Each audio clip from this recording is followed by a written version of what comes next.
श्री राधे।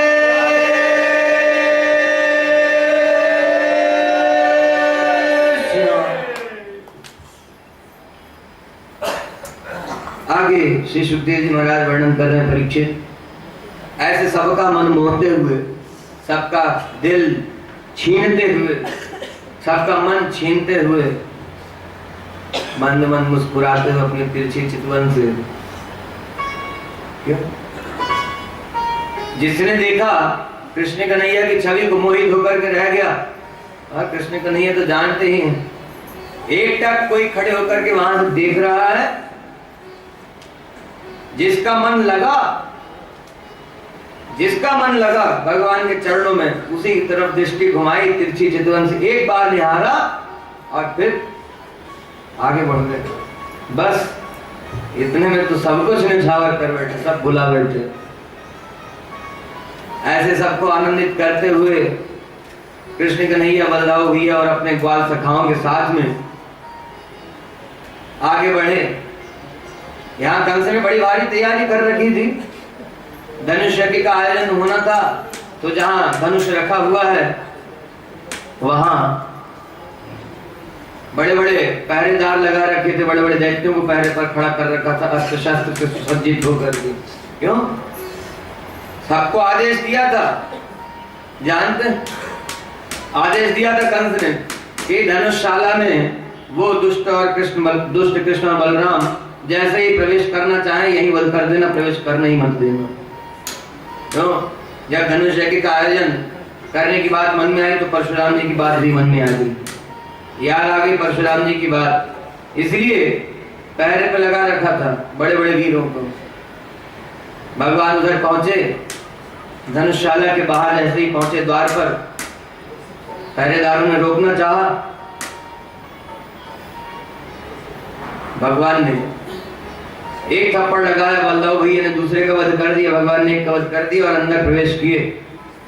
सबने रोकना चाहा, नहीं रुके। अब जो करने के लिए भगवान पधारे हैं उसमें कहां कौन रोक कर पाएगा। अंदर प्रवेश किया, धनुष रखा हुआ था, भगवान ने बाएं हाथ से धनुष उठाया, डोरी चढ़ाने लगे, इतने में ही टूट गया। बड़ी जोर की आवाज हुई, सारे लोग लोकांतर गूंज गए, सारा ब्रह्मांड गूंज पड़ा उस आवाज से। आवाज कंस के कानों में भी पड़ी तो ऐसा लगा कि कान फटने वाला। क्यों? इतनी भीषण आवाज थी कि सबसे ज्यादा भीषण इसी को लग रही थी। क्यों? फिर परशुराम जी का स्मरण हो आया, एक बार विश्व विजय करने के लिए निकला, अपने बल का, अपनी शक्ति का बड़ा अभिमान हो गया था, सबके ऊपर विजय प्राप्त की। अपनी शक्ति का परीक्षण करने के लिए एक दिन पहुंच गया मंदराचल पर्वत के पास। मन में आया बड़ा विशाल पर्वत है, उठा करके देखे जरा हमें इतनी शक्ति है कि नहीं। मंदराचल पर्वत को उठा लिया और जैसे ही उठाया पर्वत हिला तो उस पर्वत के ऊपर परशुराम जी बैठे तपस्या कर रहे थे, अपने अंगूठे से पर्वत को दबा दिया तो इस कंस का हाथ नीचे दब गया पर्वत के। बड़ी जोर से चिल्लाया, छोड़ो छोड़ो, रक्षा करो, अपराध हो गया। परशुराम जी पर्वत पर से उतर के नीचे आए, कहा दुष्ट कौन है? बड़ा अभिमान है अपनी शक्ति का। बताया भोज राजकुमार कंस हूं मैं। कहा बहुत अभिमान हो गया है अपनी शक्ति का, पर्वत उठा रहा है और अपना धनुष उठा करके दे दिया। कहा ये धनुष के ऊपर जरा डोरी चढ़ा करके बता, देखूं कितना बल है तेरे में। चढ़ा दी डोरी और परशुराम जी के जैसे ही चरण छूने लगा, परशुराम जी ने कहा ले जा इस धनुष को, रख, अब मेरे काम का नहीं, और रोज पूजा करना और ध्यान रहे, जिस दिन ये धनुष टूटेगा उसी दिन तेरी मृत्यु होगी, और जिसके हाथ से टूटेगा वही तेरा वध करने वाला होगा, वही तेरा काल होगा। उस समय तो अभिमान में था, मेरा वध कौन कर सकता। धनुष लेकर के आया, वैसे ही रख करके रोज पूजा करता था, धनुष यज्ञ चल रहा था। धनुष को उठा करके भगवान ने तोड़ डाला, बड़ी आवाज हुई तो घबराया और भगवान आगे बढ़े, उस धनुषशाला से निकल करके आगे बढ़े। सुखदेव जी कह रहे हैं परीक्षित, अब मल्लशाला के द्वार पर पहुंचे, वहां कंस ने आदेश दिया था अपने सैनिकों को, वो कृष्ण बलराम आए तो उनको मार डालना। कैसे? कोलिया पेड़ हाथी को खड़ा कर रखा तो मदिरा पिला करके, शराब पिला करके। बड़ा मलमत्त हो रहा था। महावत को समझा दिया था, वो कृष्ण बलराम जैसे ही आए हाथी को इशारा कर देना, कुचल करके मार डालेगा। साधारण हाथी थोड़ी, हाथी वैसे ही शक्तिशाली, 1000 हाथियों की शक्ति इस हाथी में, ऐसा शक्तिशाली हाथी। सुखदेव जी कह रहे हैं परीक्षित भगवान जैसे ही पहुंचे, महावत ने इशारा कर दिया हाथी को, हाथी दौड़ा भगवान की तरफ। भगवान श्री कृष्ण ने सूंड पकड़ ली, थोड़ा खिलवाड़ किया भगवान ने, सूंड छुड़ा करके भगवान की तरफ फिर दौड़ा तो भगवान जल्दी से घूम करके इसके बाएं तरफ आ गए। फिर भगवान की तरफ घूमा, भगवान उधर से घूम करके दाएं तरफ आ गए। ऐसे भगवान थोड़ी देर इसको नचाते रहे, खिलाते रहे, और उसके बाद भगवान ने इसका सूंड पकड़ा और बहुत दूर तक खींच करके ले गए। पीछे जाकर के बलदाऊ भैया ने पूंछ पकड़ी, फिर उतना ही खींच करके पीछे लेकर के आए। ऐसे घसीटते घसीटते आगे पीछे घसीटते घसीटते मार डाला, उठा करके पटक दिया, मर गया। सुखदेव जी कह रहे हैं परीक्षित, उसके बाद भगवान ने इसके दांत तोड़ दिए थे हाथी के, तो एक दांत कृष्ण कन्हैया ने लिया, कांधे पर रखा, और एक दांत बलदाऊ भैया ने अपने कांधे पर रखा और लेकर के मल्लशाला में प्रवेश किए। वहां जैसे ही प्रवेश किया तो सबकी क्या दशा हुई, सब अलग अलग भाव में है। भगवान के श्रीअंग पर उस कोले पीड़ के रक्त के छींटे पड़े हुए, उसमें भी भगवान ऐसे सुशोभित हो रहे हैं, बड़े सुंदर लग रहे हैं। और किशोरावस्था में है भगवान। जो माताएं हैं उनके मन में भगवान का दर्शन करके वात्सल्य भाव जागृत हो गया, उनके स्तनों से दूध टपकने लगा, आंखों से अश्रुधारा बहने लगी, जैसे पता नहीं कितने समय से अपने बेटे के लिए, अपने बेटे को देखने के लिए, बच्चे को देखने के लिए तरस रही हो। पुरुषों की भी यही स्थिति, जो बड़ी आयु के हैं, मन में सोच रहे हैं, विचार कर रहे हैं, आहा कितना सुंदर बालक, ऐसे सुंदर बालक का दर्शन कभी किया ही नहीं। क्यों? सारे नगर के लोगों को आमंत्रित किया गया था मल्ल युद्ध देखने के लिए, सबको समाचार भेजा था कि मल्ल युद्ध का आयोजन होगा, सब लोग देखने के लिए पधारे, सब इकट्ठे हुए थे। तो इधर जो अभी तक मल्लशाला में नहीं पहुंचे थे, उनकी दशा तो सुन ही ली, छीन ले हंस के सबका ही मन। और जैसे ही मल्लशाला में प्रवेश किया, इतना सुंदर बालक, जो कुमारी स्त्रियां थी जिनका विवाह नहीं हुआ, उन्होंने अपने पति के, अपने प्रीतम के रूप में देखा भगवान को। जो छोटे छोटे ग्वाल वाल थे, उन्होंने अपने सखा के रूप में भगवान को देखा। और मथुरा नगर के जो छोटे छोटे कुमार थे, बालक थे, उनको भी भगवान अपने मित्र की तरह दिखाई दिए, सबने अपने मित्र के रूप में देखा। जाती रही भावना जैसी, प्रभु मुहूर्त देखी तैसी। सब एक टक दर्शन कर रहे हैं। और इधर ये कंस इत्यादि भी बैठे हुए, चाणूर मुष्टिक इत्यादि, एक बार तो दर्शन करके सब मोहित हो गए। सब यही विचार कर, ओ हो क्या सुंदर बालक, दर्शन करके ब्रह्मानंद में मग्न हो गए। और भगवान ने फिर अपनी माया खींचा,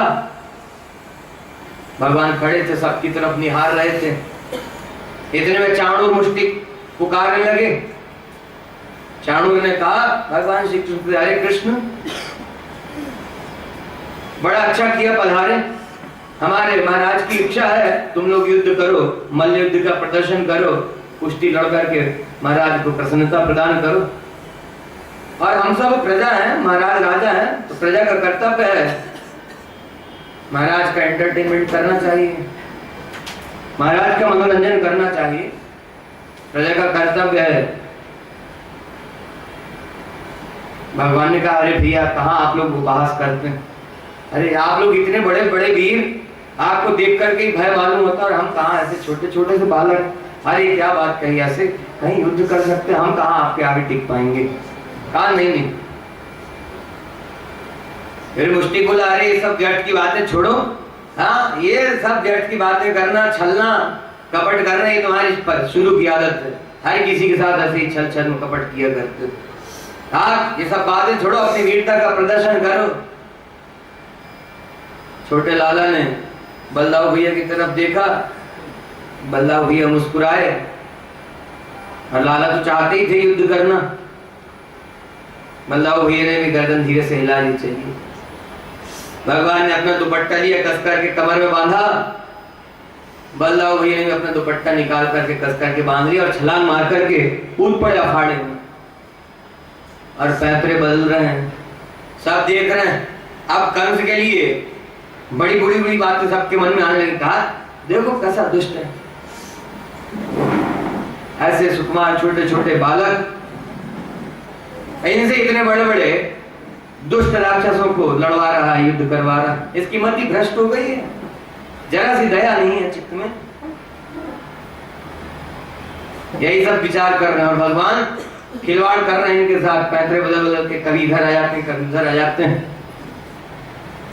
चाणूर ने भगवान को पकड़ा, भगवान सरक करके उसके हाथ से बाहर निकल आए। फिर पैतरे बदल रहे हैं, इधर उधर उसको नचा रहे हैं। भगवान को पकड़ा, कभी भगवान को खिलवाड़ में उठा करके पटक दिया। भगवान लीला तो कर रहे हैं, भगवान को उठा करके पटक दिया, तुरंत उठ करके खड़े हुए। फिर चाणूर को उठा करके पटका, ऐसे थोड़ी देर खिलवाड़ करते रहे। अंत में उठा करके पटका और एक मुक्के का प्रहार किया, इसकी छाती पर प्राण निकल गए चाणूर के। बलदाऊ भैया ने देखा छोटे लाला ने इसको सदगति प्रदान कर दी।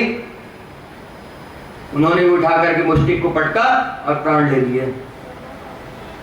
ऐसे बड़े बड़े 8 वीर थे चाणूर मुष्टिक के जैसे। ये सब चाणूर मुष्टिक शल तोषल कंस जब दिग्विजय करने के लिए निकला, तो जिन जिन दैत्यों के ऊपर विजय प्राप्त की सबको ला करके अपने दरबारी बना दिया था। ये वही थे सब, ऐसे बड़े बड़े वीर थे 8। क्रमशः बारी बारी से सब आकर के युद्ध करते रहे। कृष्ण कन्हैया और बलदाऊ भैया ने सबका क्रमशः वध कर दिया, सबको मार डाला। और उसके बाद भगवान घूम करके खड़े हुए कंस की तरफ। कंस बड़ी जोर से चिल्लाया, अरे पकड़ो, बंधक बना लो, मार डालो, ये बड़े सब दुष्ट हैं, हमारे इन अनुचरों को, हमारे सेवकों को मार डाला, बड़े बड़े राक्षसों को मार डाला, बहुत दुष्ट हैं, पकड़ो। इतने में कृष्ण कन्हैया ने छलांग लगाई और जाकर के कंस के बाजू में खड़े हो गए। तो चिल्ला ही रहा था और देखने लगा कन्हैया कहाँ गए। कृष्ण कन्हैया ने धीरे से अपना मुख कंस के कान के पास किया, कहा मामा जी। सिर घुमा करके देखा, कृष्ण कन्हैया ने बाल पकड़े, एक झटका दिया, आकर के नीचे गिरा, वहीं से छलांग लगाई, इसकी छाती पर कूद पड़े और उद्धार कर दिया। बोलिए श्री कृष्णचंद्र भगवान की जय। ऐसे भगवान इन सब दुष्टों का संहार करते जा रहे हैं। उसके बाद भगवान कारागार में पहुंचे बलदाऊ भैया के साथ।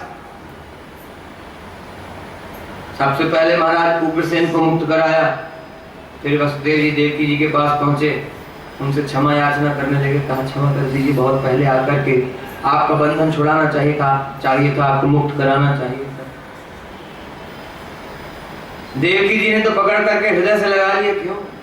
11 वर्ष बाद जन्म हुआ, अवतार लिए, तब से 11 वर्ष तक देखने तक तो नहीं मिला। 11 वर्ष बाद आज दर्शन मिल रहा है और मन में यही विचार कर रही है, कैसी सुंदर, कैसी विशेष कृपा की है भगवान ने, ऐसा सुंदर बालक क्या किसी और का भी होगा, मन में विचार कर रही है। ये तो भगवान की स्वतंत्र कृपा है, भगवान की अनूठी कृपा है, तो ऐसे पुत्र बनकर के अवतरित हुए। और ऐसी मोहिनी छटा भगवान की, वैसे ही जिस रूप में दर्शन कर ले उसी में मोहित हो जाते हैं। आप क्या समझे, भगवान ने नृसिंह रूप धारण किया तो लोग मोहित नहीं हुए दर्शन करके? हुए। यही आया मन में, ऐसा ये है कौन? अब भगवान उस रूप में तो भी बड़े सुंदर दर्शन दे रहे हैं। पीतांबर धारण किए, करधनी धारण किए, चौड़ी छाती, सिंह के समान कंधे, बड़ी बड़ी भुजाएं। लेकिन मोह तो सबसे ज्यादा भगवान के वात्सल्य भाव पर हुआ जो प्रहलाद के प्रति है भगवान का। सुखदेव जी कह रहे हैं, परीक्षित महाराज उग्रसेन को, वसुदेव जी को, देवकी जी को मुक्त कराया। मथुरा नगर वासी सब बड़े आनंदित हुए। देवता आकर के भगवान की चरण वंदना करने लगे। और सब ने बड़ी प्रसन्नता जाहिर की, बड़ी प्रसन्नता जताई। भगवान से कहा बड़ा अच्छा किया, मार डाला इस दुष्ट को। महात्माओं ने इसलिए धिक्कारा, कहा तुम देवताओं को शर्म नहीं आती, वरदान दे देते हो और उस समय तो बड़े खुश होते हो कि हमारी तपस्या की, और जब फिर संकट आता है तब भगवान की चरण शरण पहुंचते, नाक रगड़ते हो, माथा फोड़ते हो भगवान के आगे पटक पटक करके अपना। अब भगवान से क्या कह रहे हैं, बड़ा अच्छा किया। जब वरदान दे रहे थे तब होश नहीं आया, अब भगवान से कह रहे हैं बड़ा अच्छा किया, मार डाला। अरे उसी समय ऐसा वरदान नहीं देना चाहिए था। क्या करें, समर्थ नहीं है ना, जितना सामर्थ्य उतना ही कर सकते हैं, जितनी बुद्धि उतना ही कर सकते हैं। सबकी अपनी अपनी लिमिट है, लिमिटेशन में ही रहेंगे, लिमिट से बाहर जा सकते नहीं। और भगवान का आदेश है तुम्हारी तपस्या करके, तुम्हारा भजन करके तुमसे कोई कुछ मांगे, यदि तुम्हारी सामर्थ्य शक्ति के अंदर हो तो देना, दे देते हैं। लेकिन इसी बात के लिए कहा है, क्यों? क्योंकि ये सब देवता जब जब संकट आता तब शरण होते हैं, और फिर जब सुरक्षित हो जाते हैं, सुखी हो जाते हैं तो अभिमान कर बैठते हैं और भगवान को ही उल्टा सीधा कहने लगते हैं। इंद्र ने किया ही, सुना था आपने कल, ब्रह्मा ने किया ही, भगवान की परीक्षा लेनी चाहिए। सुखदेव जी कह रहे हैं परीक्षित, महाराज उग्रसेन राज सिंहासन पर बैठे, फिर राज्य अभिषेक हुआ और महाराज उग्रसेन फिर राजा हुए, और अब भगवान श्री कृष्ण और बलराम जी का उपनयन संस्कार हुआ, जनेऊ हुआ, मुंडन कराया गया, जनेऊ धारण कराया गया, कमर में मूंछ की मेखला धारण किए हुए, ब्रह्मचारी का वेश बनाए हुए गुरुकुल में पधारे। उज्जैनी में गुरु सांदीपनी के यहाँ, ऋषि सांदीपनी के यहाँ पधारे शिक्षा प्राप्त करने के लिए। और आगे सुखदेव जी क्या कह रहे हैं, 64 दिवस रात्रियों में सारी 64 विद्याओं को प्राप्त कर लिया। वास्तव में हे परीक्षित, यह सब 64 विद्याएं, 64 कलाएं, सब कुछ जितनी प्रकार की कला है, जितनी प्रकार की विद्या है, जितनी प्रकार की सिद्धियां, यह सब तो भगवान की दासी ही है, यह सब भगवान का ही तो बनाया हुआ है। लेकिन यह आचरण करके हम सब लोगों को भगवान ने शिक्षा दी कि गुरुकुल में रहकर के किस तरह का आचरण करना, गुरु के साथ किस तरह का व्यवहार करना, गुरु के साथ किस तरह का आचरण करना। हर प्रकार की सेवा किया करते थे अपने गुरु जी की। भगवान पैर भी दबाते थे, गुरु जी के वस्त्र साफ किया करते थे, उनके लिए वन में जाकर के लकड़ी लेकर के आया करते थे, उनके आश्रम में साफ सफाई किया करते थे, उनके लिए बिस्तर लगाया करते थे, हर प्रकार की सेवा अपने गुरु की किया करते थे। यही सब शिक्षा हम लोगों को दी है कि गुरु की सेवा किस तरह से करना। और ऐसा जो है, जो गुरु का ऐसा सेवक है, जो गुरु का अनन्य सेवक, अनन्य चरणाश्रित दास है, एक बात ध्यान दीजिएगा, अनन्यता का प्रसंग सुनते आ रहे हैं, तो जैसे अनन्यता भगवान के प्रति चाहिए वैसे अनन्यता गुरु के प्रति भी चाहिए। यदि गुरु में अनन्यता नहीं है, अर्थात अपने गुरु को छोड़ करके अन्य सब गुरुओं को भजते पूजते हैं, सबकी बात मानते हैं, तो फिर कल्याण नहीं है। जैसी भगवान के प्रति अनन्यता वैसे ही गुरु के प्रति, आचार्य के प्रति भी चाहिए। कौन गुरु? जो संसार से छूटने का मार्ग बताने वाला गुरु हो। ऐसे गुरु का वर्णन किया जाए और ऐसे गुरु की चरण शरण होकर के उनका अनन्य दास बन करके रहे, और जैसा जैसा गुरु आदेश करें वैसा ही आचरण करना, उससे एक तिनका बराबर भी इधर उधर नहीं। यही आचरण करके भगवान ने राम अवतार में बताया, कृष्ण अवतार में भी बताया। 64 दिवस रात्रियों में सारी विद्याओं को प्राप्त कर लिया, और उसके बाद गुरु जी से प्रार्थना की, कहा गुरुदेव आपने बड़ी कृपा की, इतनी शिक्षा प्रदान की। शिष्य का कर्तव्य है शिक्षा प्राप्त करने के बाद अपने गुरु को कुछ दक्षिणा, गुरु दक्षिणा भेंट करे। तो कृपा करके आप ही बताइए आपको क्या गुरु दक्षिणा दें। सुखदेव जी कह रहे परीक्षित, ऋषि सांदीपनी ने कहा कि यह सब जो शिक्षा हमसे प्राप्त की, जो विद्या प्राप्त की है, इसका प्रचार प्रसार करना, लोक हित में इसका उपयोग करना, प्रयोग करना, यही गुरु दक्षिणा। भगवान ने कहा गुरुदेव कुछ तो आज्ञा कीजिए। तो गुरु माता जी जो है, ऋषि सांदीपनि की पत्नी जो है, उनसे परामर्श करके, मतलब अपनी पत्नी से परामर्श करके गुरु जी ने कहा कि हमारे पुत्र को ला करके दे दो। हमारा पुत्र प्रभास क्षेत्र में कहीं समुद्र में डूब करके मर गया, हमारे पुत्र को ला करके दे दो। हमने सुना है सर्व समर्थ हो, हमारे पुत्र को ला करके दे दो।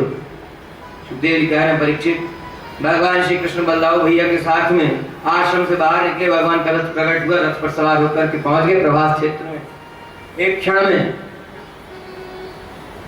और वहां भगवान एक घड़ी तक समुद्र के किनारे बैठे रहे। समुद्र यह जानकर के कि परमात्मा साक्षात पधारे हैं, तमाम तरह की पूजन की सामग्रियां लेकर के, मनुष्य का रूप धारण करके पूजन की सामग्री लेकर के भगवान के सामने आया, भगवान के चरणों में साष्टांग प्रणाम किया, भगवान की आरती की, भगवान की पूजा की और भगवान से कहा, प्रभु क्या सेवा करूं, आप पधारे, बड़ी कृपा की, क्या सेवा करूं। भगवान ने कहा, हमारे गुरु जी के पुत्र को तुमने ले लिया है, ला करके दो। तो समुद्र ने कहा कि भगवान, मैंने आपके गुरु जी के पुत्र को नहीं लिया, मेरे जल में एक पंचजन नाम का दैत्य रहता है, शंखासुर, उसने ले लिया होगा आपके गुरु जी के पुत्र को। उसी समय भगवान ने समुद्र के जल में प्रवेश किया और उस शंखासुर के पास जाकर के उसका वध कर दिया, लेकिन गुरु जी के पुत्र वहां नहीं मिले। भगवान ने उस दैत्य का, असुर का वध कर दिया और उसका शंख लेकर के आ गए, पांचजन्य शंख। और उसके बाद भगवान पहुंचे सीधे यमराज की पुरी में, यमराज के लोक में, संयमनी पुरी में पहुंचे। यमराज आए, भगवान का स्वागत सत्कार किया, साष्टांग प्रणाम करके पूछा, कहा, प्रभु आप पधारे, आज्ञा की होती दास आ जाता आपकी सेवा के लिए, आप पधारे, क्यों इतना कष्ट उठाया, क्या आज्ञा है प्रभु। भगवान ने कहा, क्या, ध्यान दीजिएगा इस बात पर, भगवान सबके ऊपर शासन करने वाले हैं, सबके शासक हैं। गुरुपुत्र यानिकम निज कर्म निबंधनम आनयस्व महाराज मच्छासन पुरस्कृतम। हे यमराज, हे धर्मराज, हमारे गुरु जी का पुत्र अपने कर्म बंधन के कारण अपने कर्म का फल भोगने के लिए आपके इस संयमनीपुरी में लाया गया। हमारी आज्ञा से, हमारे शासन से, हमारे आज्ञा से, हमारे आदेश से, शासन करने का मतलब यही है, शासक आदेश देता है ना, यही शासन करना। मत शासन पुरस्कृतम, मत शासन, हमारे आदेश से हमारे गुरु जी के पुत्र को ला करके दीजिए। अपने कर्म बंधन के कारण, अपने कर्म प्रारब्ध के कारण आपके लोक में लाया गया। यमराज गुरु जी के पुत्र को लेकर के आए, ला करके भगवान के सामने खड़ा कर दिया, भगवान के चरणों में साष्टांग प्रणाम कर लिया और भगवान गुरु जी के पुत्र को लेकर के आ गए। सुखदेव जी कह रहे हैं, परीक्षित, भगवान गुरु जी के पुत्र को ला करके गुरु जी को सौंप दिए। गुरु जी ने खूब आशीर्वाद वरदान दिया भगवान को, और फिर भगवान उसके बाद मथुरा में पधारे। भगवान जब से मथुरा में आए हैं तब से अपने ग्वाल सखाओं का, गोपियों का, नंद बाबा का, यशोदा मैया का, माखन का स्मरण करते रहते हैं, माखन को याद करते रहते हैं, माखन को भूले नहीं है अभी। भगवान को एक दिन बड़ी याद हो आई ब्रजवासियों की, यशोदा मैया की, नंद बाबा की, सब कुछ याद कर रहे हैं भगवान, सदा ही स्मरण करते रहते हैं भगवान को, अपने दासों को, और जिनके लिए अवतार लिया उनको स्मरण कर रहे हैं। उद्धव जी भगवान के सखा हैं, उद्धव जी को बुलाया भगवान ने, अपने पास में बिठाया, उद्धव जी का हाथ अपने हाथ में लेकर के उद्धव जी से भगवान कहने लगे, उद्धव जी आप ब्रज में जाइए, वहां जाकर के ब्रजांगनाओं को, हमारे ग्वाल सखाओं को, नंद बाबा जी को, यशोदा मैया को हमारा संदेश दीजिएगा। उधो नहीं ये मथुरा लगती हमें